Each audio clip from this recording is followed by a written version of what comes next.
Yo! What's up mga kayo pips? Naghahanap nga pala tayo ngayon ng sulit at masarap na merienda. At dito nga tayo dinala ng ating mga paa sa David's Premium Tea na located sa 425 3rd Street, Barangay Katuparan, Taguig City. Dahil nabalitaan ko nagtitinda daw sila dito ng mura at masarap na merienda. Kaya nga hindi na ako nagpaligoy-ligoy pa at pumunta na ako. At tinignan ko nga agad yung kanilang mga menu. Totoo nga mura lang at abot kaya. Post nyo na lang din mga kayo pips para makita nyo. Napa-order nga pala tayo dito ng halo-halo. Tamang-tama kasi to dahil sobrang init ng panahon. Nilagyan na rin pala ni ate ng mga ingredients yung halo-halo. Kita nyo naman mga kayo pips, solid yung laman ng halo-halo ha. At totoo nga hindi ka lugi dito. Ayos talaga yung naitimbre ng tropa ko. At siya nga pala mga kayo pips, merong kakaiba at espesyal sa halo-halo na to. Dahil ang yelo ng halo-halo nila ay kakaiba. Literal na ice ube at crushed milk. Kaya nga talagang mapapawaw ka na lang sa halo-halo nila. Dahil hindi lang overload, smooth pa yung ice. At sobrang laki rin ng leche flan nila. Ang price pala na ito ay 70 pesos lang o diba gulat ka no? Umorder rin pala ako ng takoyaki na nagkakahalaga ng 50 pesos. Meron din pala silang special combo na nagre-range ng 65 pesos to 75 pesos. At umorder rin tayo ng large size na slushy na nagkakahalaga lang ng 55 pesos. At meron din silang buy one take one homemade burger na nagkakahalaga ng 45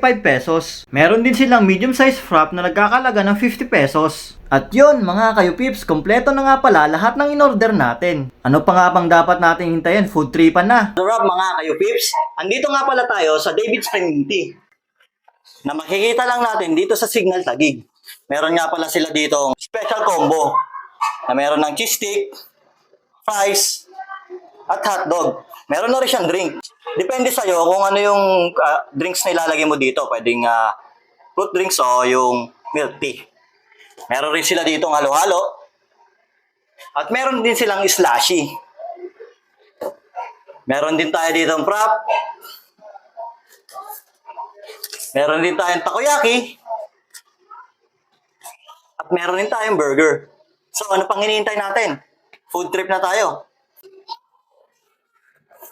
Simulan pala natin dito sa may burger nila.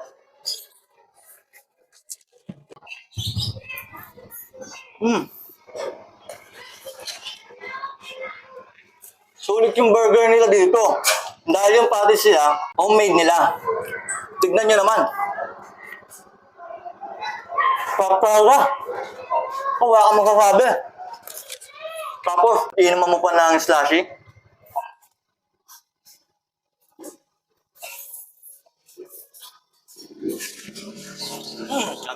Titikman naman natin yung takoyaki nila. Nagkakahalaga lang ng 50 pesos. Meron din sila dito ng 40. Depende sa order mo. So, tikman na natin.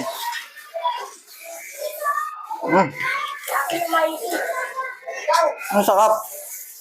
Solid na solid.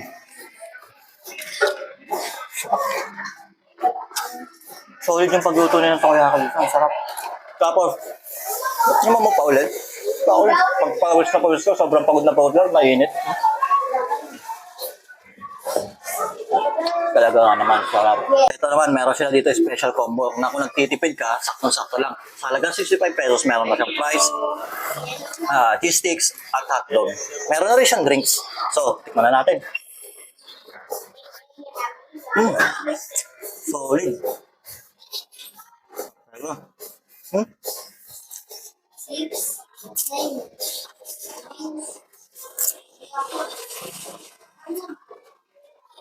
Hindi ka na talaga lugi dito. So, tikman nyo.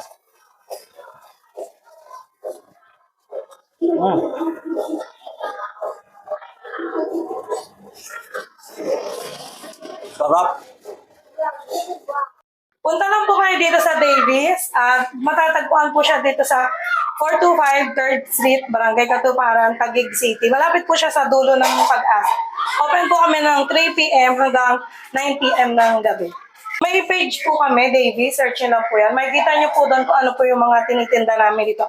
Yung mga drinks and snacks din po. Hindi po kayo magsisisi, lalong-lalo na po sa halo-halo namin and bestseller po namin na homemade burger po.